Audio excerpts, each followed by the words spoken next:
आदरणीय नानांच्या जयंतीच्या निमित्तानं एक अतिशय चांगला उपक्रम आपण हातात घेतलेला आहे, तो म्हणजे कृषी महोत्सव. आणि या कृषी महोत्सवाच्या माध्यमातून बघायची गणेश दादा म्हणल्या पद्धतीनं साहेब येस्तोवर आम्ही सर्व राऊंड घेतला आणि अतिशय चांगली म्हणजे खिलार गाई नामवंत, म्हणजे ज्याचं खिलार जास्तीत जास्त आपल्या महाराष्ट्रात कुठं असेल तर सांगोला तालुक्यामध्ये आपल्याला खिलार गाई बघायला मिळते आणि काही भाग प्रमाणात पंढरपूर तालुक्यात बघायला मिळते. आणि म्हणून अशा खिलार गाईचं मग कपिल गाय असेल, खिलार गाय असतील, कोंबडा सुद्धा 10 किलोचा बघायला मिळतोय आणि उंदर मांजर अशी बरीच प्रदर्शन. रेडा आता मला वाटतंय 1.5 फुटी 2.5 फुटी रेडा सुद्धा येणार आहे. आणि मग अशा पद्धतीनं एवढं चांगलं एक चांगला महोत्सव कृषीच्या माध्यमातून खऱ्या अर्थानं राबवण्याचा उपक्रम नानांच्या जयंतीच्या निमित्तानं जो केलेला आहे तो अतिशय चांगला उपक्रम भगीरथ दादा आणि त्यांचे सर्व संयोजकांना मी मनापासून धन्यवाद देणार आहे. कारण आज आपण नानांना ज्या लोकांनी सर्वसामान्य नेत्यांनी घडवलं आणि नानांच्या जयंतीच्या निमित्तानं खऱ्या अर्थानं ग्रामीण भागामध्ये टच असणारा आणि ग्रामीण भागातल्या जनतेला त्या निमित्तानं वेगवेगळे प्रदर्शन घडवून आणणार आहे. आणि म्हणून त्यामध्ये हा महोत्सव अतिशय कृषी महोत्सव अतिशय चांगल्या पद्धतीने केलेला आहे. आज कृषी महोत्सव चांगल्या पद्धतीने झालेला आहे. मागच्या 10 दिवसापूर्वी बैलगाड्या शर्यत अतिशय मोठ्या प्रमाणात भगीरथनी मंगळवेढा तालुक्यात घेतलेली होती आणि बैलगाडा शर्यत सुद्धा अतिशय मोठ्या प्रमाणात चांगल्या पद्धतीने झाली. आणि म्हणून मी आता भगीरथला विनंती करणार आहे, प्रत्येक आपल्याला शर्यतीमध्ये आपल्याला भाग घ्यावा लागणार आहे आणि त्या शर्यतीमध्ये कायम टॉपला तुम्हाला राहावं लागणार आहे. या निमित्तानं आता मी कार्यकर्त्यांना सुद्धा विनंती करतोय, मगाशी गणेश दादा म्हणल्याप्रमाणे 420 करंट आहे, त्याच्यात थोडं सुद्धा कमी होऊ देऊ नका. जसा करंट आता इथं पुढे वाढेल तसं आपल्यासारखी आपली नेते मंडळी आदरणीय सावंत साहेब स्वतः उपस्थित राहिले, म्हणजे असे आपण संपर्कात राहिलो की लोक सुद्धा नेते मंडळी आपल्या संपर्कात येतात आणि ह्या नेते मंडळीला आणून नुसतं आपण एकमेकाला करमणुकीचं ठिकाण नाही करायचं, तर एखादा कृषी महोत्सवाच्या माध्यमातून अतिशय तानाजी सावंत साहेब एक चांगले मंत्री म्हणून आपल्याला एक चांगल्या पद्धतीनं मंत्री म्हणून आपल्याला बघायला मिळतात आणि कुठलंही काम असू द्या त्यांच्या माध्यमातून खऱ्या अर्थानं चांगलं काम त्या निमित्तानं बघायला मिळतंय.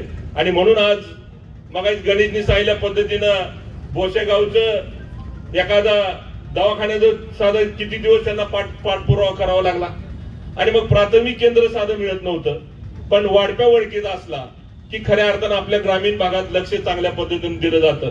आणि म्हणून तसंच आमचं बहाळवणी प्राथमिक आरोग्य केंद्र गेली 10-15 वर्षापासून चालू होतं, पण आम्हाला ग्रामीण रुग्णालय सर करायचं होतं आणि ती ग्रामीण रुग्णालयाची फायलचा पाठपुरावा एवढा जोरात आम्ही केला आणि आपण मंत्री झाल्याबरोबर आरोग्य मंत्री झाल्याबरोबर पहिलं काम तुम्ही सांगोला ग्रामीण रुग्णालय केलं, त्याबद्दल मी आमच्या भागातल्या सर्वसामान्य सभासदा वतीनं आपलं मनापूर्वक धन्यवाद देतो साहेब. कारण अशी माणसं ह्याच्यासाठी हे कार्यक्रम खऱ्या अर्थाने घ्यायचे असतात आणि म्हणून तुम्हाला आम्हाला करमत नाही म्हणून कार्यक्रम न घेता या माध्यमाने नेते मंडळींना आणून खऱ्या अर्थाने त्यांच्या कामाचा गोगोळा झाला पाहिजे आणि वाढप्या वळखीचा असला पाहिजे, म्हणजे बऱ्यापैकी आपली चांगल्या पद्धतीने कामं होतात. आणि त्याच पद्धतीने आज तानाजीराव सावंत सर एक आरोग्य मंत्री म्हणून चांगल्या पद्धतीनं आज ग्रामीण रुग्णालय म्हणजे ग्रामीण रुग्णालय जवळजवळ 10 खेडे तिथं जोडली जातात. आणि आज मेडिकलचा खर्च आपण बघतोय, आपण इतर प्रायव्हेट मेडिकल मध्ये गेलो तर सहजासहजी कुठलीही आपल्याला उपलब्ध होत नाही, कमी खर्चात उपलब्ध होत नाही.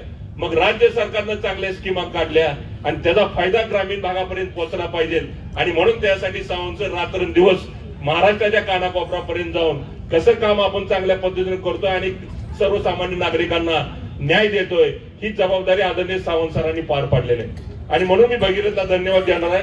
आज चांगले पाहुणे आपण ओळखले आणि मग त्या माध्यमातून खऱ्या अर्थानं आपल्या पण अडचणी आपल्याला आता पुढे समोर दुष्काळाला समोर जायचं आहे आणि त्यासाठी सर पाण्याचं नियोजन सुद्धा अतिशय चांगल्या पद्धतीने झालं पाहिजे.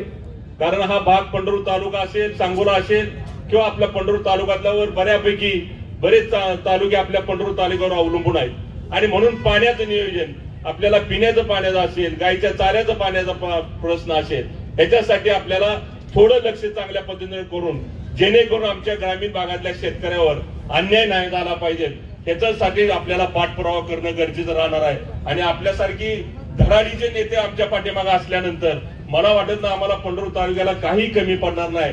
फक्त आपण सांगाल त्या पद्धतीने आम्हाला सहकार्य करावं एवढंच विनंती या निमित्तानं करतो. परत जास्त न बोलता सरांचं आणि महाराजांचं आपल्याला मार्गदर्शन ऐकायचं. आम्हाला या भारत महोत्सवाच्या माध्यमातून आम्हाला या कार्यक्रमाला बोलवलं. कायमस्वरूपी आम्हाला आता इथून पुढे कार्यक्रमाला बोलवत चला. तुम्हाला कुठेही अडचणी येणार नाही, कोण पैसे तुम्हाला मागणार नाही. सगळं आम्ही त्या पद्धतीने आपण त्या पद्धतीने करूया आणि त्या पद्धतीने खऱ्या अर्थाने ग्रामीण भागातली सेवा चांगल्या पद्धतीने झाली पाहिजे एवढी जबाबदारी आपल्या माध्यमातून व्हावी एवढीच विनंती या निमित्ताने करतो. कार्यक्रमाला बऱ्यापैकी ग्रामीण भागातली लोक आहेत, इथे पशुपालक बऱ्यापैकी आहेत.